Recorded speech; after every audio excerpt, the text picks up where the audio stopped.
Scene one, take one. Thank you. Okay, guys. You got it, right? Ouais. Donc on peut commencer. Ok. Ok. Bonsoir David, donc Bonsoir. tu es un réalisateur franco-cambodgien. Ouais. Tu as notamment réalisé Diamond Island. Et récemment, tu étais en France, il y avait un confinement en France. Comment tu l'as vécu? Alors, moi normalement j'habite à Phnom Penh plutôt. Et j'étais parti début février, initialement seulement pour 2 mois, en France et aux Pays-Bas. Et notamment j'allais y travailler pour mon prochain film en fait. Et chercher notamment de l'argent en France, passer des euros. Et fin mars à ce moment-là, le confinement a été annoncé en France, confinement total. En parallèle, au Cambodge, il disait qu'il bloquait tous les gens qui venaient d'Europe, n'avaient plus le droit de rentrer au Cambodge. Moi, j'avais mon billet de retour pour le 1er avril, donc c'était impossible que je rentre.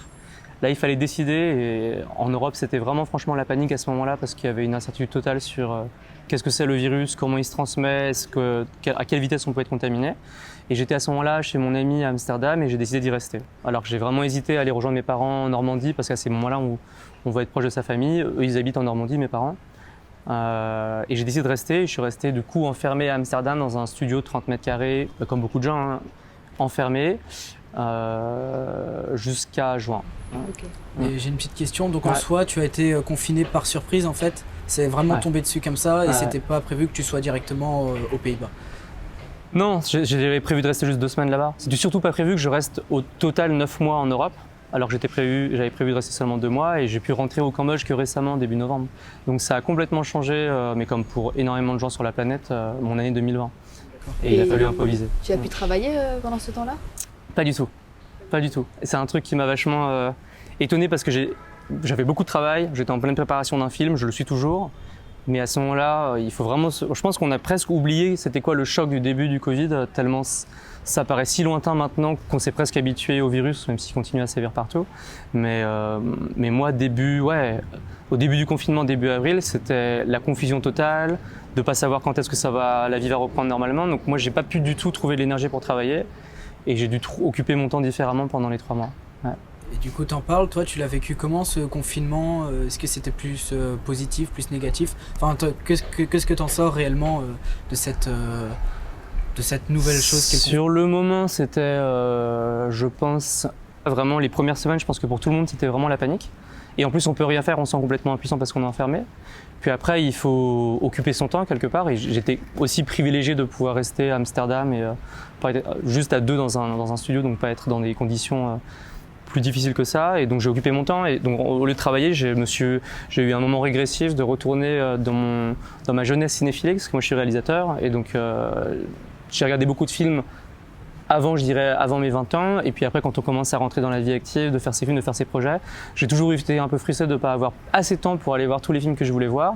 Et là je me suis gavé de films en 3 mois, je sais plus combien de films j'ai vus, mais j'en ai vu 2 ou 3 par jour, ce qui était vraiment très excessif. Je pense à un moment, mon cerveau commençait à plus supporter, mais c'était ma façon de me raccrocher aux branches et de presque un truc, moi quand je dis régressif, c'est parce que ça me ramenait vraiment à des sentiments de l'adolescence et de la jeunesse, de voir des films sans penser que le futur existe, quoi.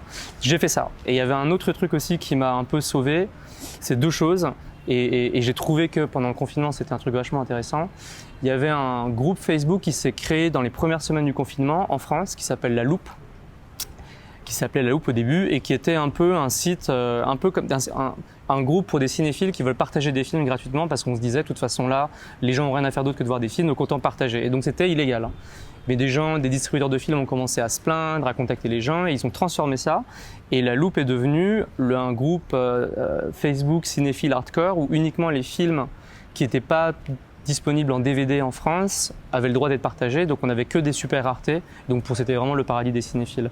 Et j'ai passé vraiment 3 mois à télécharger comme un porc, et je pense que j'ai dû commander un disque dur. C'est le seul truc que j'ai acheté de l'extérieur pendant le confinement, un disque dur pour pouvoir stocker les films. Et c'est là que j'ai vu les films. Et c'est intéressant aussi de savoir qu'est-ce qu'on peut faire en retour pendant le confinement quand on n'a rien à faire, et notamment quand on est enfermé, quelle action on peut faire.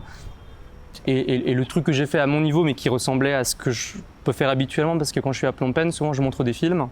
J'organise un ciné-club dans le bureau de nos sociétés. Là, c'était impossible de le faire. Et au Cambodge, mes amis aussi étaient confinés. Et là, du coup, ce que j'ai fait, c'est que sur une page Facebook uniquement du ciné-club que j'avais à Phnom Penh, j'ai partagé chaque jour des films sur un lien WeTransfer et les gens qui le voulaient téléchargeaient le film et c'était presque faire un geste de programmation. Chaque jour de choisir un film et à chaque fois c'était un film différent, soit indien, soit japonais, soit américain, soit français. Et ensuite en discuter sur Facebook avec les gens qui pouvaient le voir chez eux à la maison. Donc c'était une façon de continuer ce qu'on faisait avant qui était le ciné-club, mais plus d'être en physique, mais de le faire chez soi à distance, quoi. Et moi du coup, parce que là, depuis le début je parle, je voulais vous poser moi la question en retour. Donc tous les deux vous êtes en terminale au lycée Descartes à Phnom Penh, c'est ça? Donc vous avez vécu aussi les 3 mois vraiment chauds du début du Covid à Phnom Penh. C'était quoi, votre expérience ici? Bah, franchement, je dirais pas chaud, parce que comparé à la France, on n'avait pas de confinement. C'était juste quelques restos ou bars étaient fermés. Donc parfois, on trouvait pas l'intérêt de sortir, mais à part ça, on vivait un peu nos vies comme d'habitude, quoi, pour moi. C'est ça, c'était mi-ouvert, mi-fermé en fait. C'était, bon, on était quand même un peu confinés, il y avait aussi les règles sanitaires qu'on devait respecter, mais en soi, c'était pas aussi hardcore qu'en France. Il y avait un moment au début où vous étiez enfermé chez vous ou pas Non, tellement? pas du tout, juste l'école était fermée, donc on était chez soi, mais on pouvait sortir quand on pouvait. Après, si on était responsable, on préférait rester à la maison. Si on était responsable. On restait chez nous en fait juste pour les cours en fait. Ouais, les cours à distance, ouais. C'est ça. On voulait te poser aussi une question concernant le documentaire que tu as fait pendant ce confinement-là. Ouais. Et je voulais savoir si dès qu'il y a eu cette annonce du confinement, tu as eu l'idée de faire ce documentaire ou c'est juste après avoir eu quelques ressentis, des émotions par rapport à ce confinement que tu t'es dit tiens je vais faire un documentaire pour montrer à quoi ça ressemble à l'intérieur? Non, ça a été beaucoup plus progressif, évolutif que ça. C'était pas une idée d'un coup, c'est en juin que le confinement s'est desserré en France. Et donc en juillet, j'ai pu voir ma famille à Paris et en Normandie.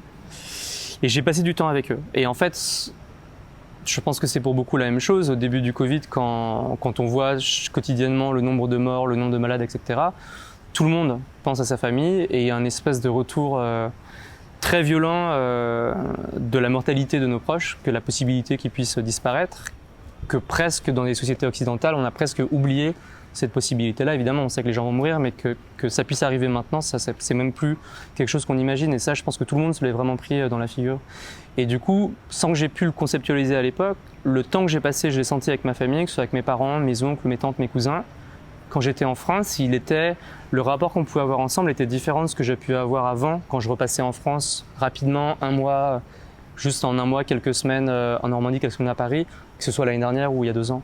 Et ça, j'y réfléchis en me disant, tiens, c'est bizarre, je sens que, parce qu'on s'est appelé pendant le confinement, il y a aussi ça où les gens sont beaucoup appelés alors que parfois tu t'appelles pas toujours tes proches. Mais là, il y a eu un effet où on s'est senti plus proche d'être éloigné. Et donc du coup, j'ai senti que quelque chose était différent, mais j'ai aussi juste recueilli le fait que les échanges qu'on avait avec ma famille étaient un peu différents, au sens où j'ai l'impression qu'on était sur des choses un peu plus essentielles que d'habitude. Des questions, tout d'un coup, je me suis permis, je sais pas pourquoi, de poser des questions un peu plus personnelles, sur leur passé, beaucoup, des choses comme ça. C'est venu un peu instinctivement. Et après, je suis reparti à Paris faire mes trucs avec mes films et une idée m'est germée, une vieille idée que j'avais depuis longtemps, mais qui est en réalité une idée hyper universelle, je pense, sur plein de gens, qui est que tout le monde pense à un moment, souvent, à enregistrer sa famille pendant qu'elle est là, d'enregistrer l'histoire de ses parents, de ses grands-parents, de ses oncles et de ses tantes. Et moi-même étant cinéaste, c'est presque quelque chose de presque un peu plus naturel pour moi de le faire. Sauf qu'en fait, on y pense, mais on le fait jamais et on prend jamais le temps de le faire. Et moi, encore une fois, quand je passais un coup de vent en France, j'y pensais, mais je me suis jamais autorisé et donné le temps de le faire. Et là, je me suis dit, en fait, d'être bloqué en Europe alors que j'avais pas prévu, de voir tous mes projets de films vraiment retardés dans le temps, j'ai eu cette idée de me dire, si je le fais pas maintenant, en fait, je pense que je le ferai jamais. Et donc, je me suis décidé à ce moment-là. Donc, j'ai acheté une caméra, parce que j'en avais plus. J'ai acheté un micro. J'ai appelé ma famille pour voir si c'était OK, parce qu'on ne peut pas décider tout seul de filmer des gens. Tout le monde était partant et sans que j'ai pu expliquer, sans que j'ai eu besoin d'expliquer pourquoi, je pense que tout le monde a compris que dans le contexte du Covid et dans la relation qu'on a pu avoir quand j'étais passé en juillet, il y avait un truc presque évident. Et j'ai pris le mois de septembre-octobre pour filmer 6 personnes de ma famille, mes parents, 3 oncles et une tante, et de prendre le temps, mais vraiment de prendre le temps. C'était pas juste de les filmer une demi-heure, mais de prendre avec chacun entre 2 à 9 heures, je crois, pour ma mère en 2 ou 3 fois, et de leur demander vraiment de me raconter, très bêtement en fait, leur vie, de leurs premiers souvenirs jusqu'à aujourd'hui, et de prendre le temps. Et je me suis lancé sans réfléchir trop à ce que c'était. Tu disais, c'est un documentaire, pour moi c'est une archive personnel que je fais pour moi, pour eux, pour ma famille, pour les enfants et les petits-enfants. Je pense pas à l'exploiter commercialement pour l'instant, par exemple. C'était vraiment un acte de se dire, et peut-être aussi de rendre un peu positif ce moment un peu difficile, de dire, il y a un truc qui en est sorti, c'était ce truc-là, qui est peut-être une leçon que j'ai pu tirer de ce que j'ai pu ressentir à travers ces mois-là. Voilà. Donc tu parles beaucoup de tes proches, mais est-ce que toi tu t'es senti plus proche de toi-même aussi? Est-ce que cette expérience t'a permis de découvrir des choses que tu ne connaissais pas sur toi avant ou des expériences vraiment singulières? Ouais, carrément. C'est très perso après, mais je pense que c'est ça que... Je pense que ça a dû apprendre à beaucoup de gens, et moi y compris, qu'on pouvait aussi se centrer. Ça veut dire à un moment, tu es obligé de rester enfermé dans 30 mètres carrés. Et chaque humain a la tentation, je sais pas, de sortir, de faire des choses, de rencontrer des gens. Et tout d'un coup, tu es seul face à toi-même. Moi, j'étais à deux. Et j'ai apprécié ce temps-là. Et ça m'a surpris de comprendre qu'en fait, il y avait ce temps possible d'être juste ensemble, soit en couple ou soit vraiment avec soi, de creuser, de prendre une direction un peu différente, de creuser un peu plus en soi. Et j'ai trouvé qu'il y avait quelque chose de vraiment intéressant dans cette expérience-là. Et un autre truc aussi, mais qui est lié au documentaire dont je parlais, parce qu'en fait, l'idée c'était de faire parler les gens, mais en fait, je me rendais compte que le truc aussi important qui se passait, c'était d'écouter. Et donc pas juste de parler comme là je fais maintenant, mais vraiment de juste écouter ce que les gens ont à dire. Et c'était vraiment ça, le truc basique du truc, c'était vraiment ça, c'était juste d'écouter ma famille. Parce que tout le monde a des parents, tout le monde a des oncles et tantes, mais est-ce qu'on leur a vraiment posé les questions qu'on aimerait leur poser? Est-ce qu'on a vraiment pris le temps de les écouter? Là, pour moi, il y avait quelque chose vraiment d'une leçon qui était que j'ai juste posé une seule question. Et tout d'un coup, par une question de raconte-moi un peu ton premier souvenir, tout d'un coup, c'était une pelote de souvenirs qui sortait et j'avais vraiment la certitude quand j'écoutais mes proches que c'était la première fois qu'ils me racontaient ces histoires-là. C'est-à-dire que moi, mes parents sont arrivés en France en 73, ils ont eu la chance de partir 2 ans avant que les Khmers rouges, les régimes communistes cambodgiens prennent le pouvoir en 75. Et en revanche, j'ai un oncle et une tante que j'ai interviewés qui, eux, ont vécu le génocide au Cambodge entre 75 et 79, ont perdu leur famille, c'est-à-dire leur mère, ma grand-mère. Et ils m'avaient jamais raconté cette histoire, mais ils me l'avaient jamais raconté parce que j'avais jamais demandé non plus.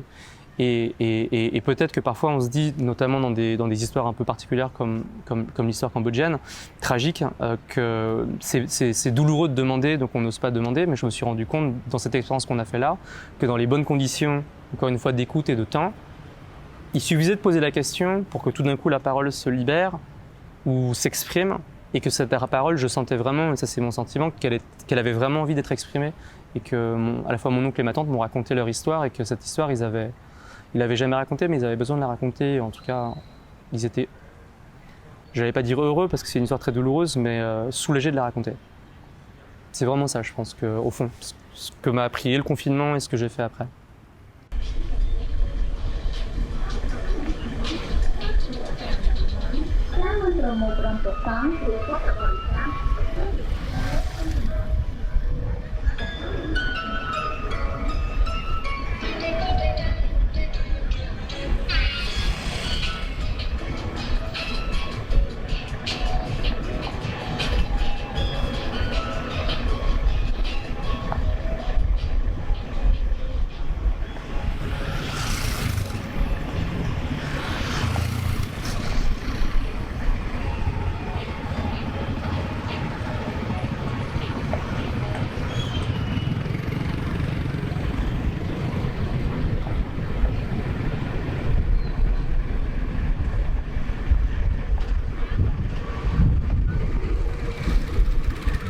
Nó được thoáng mới tao phi đấy.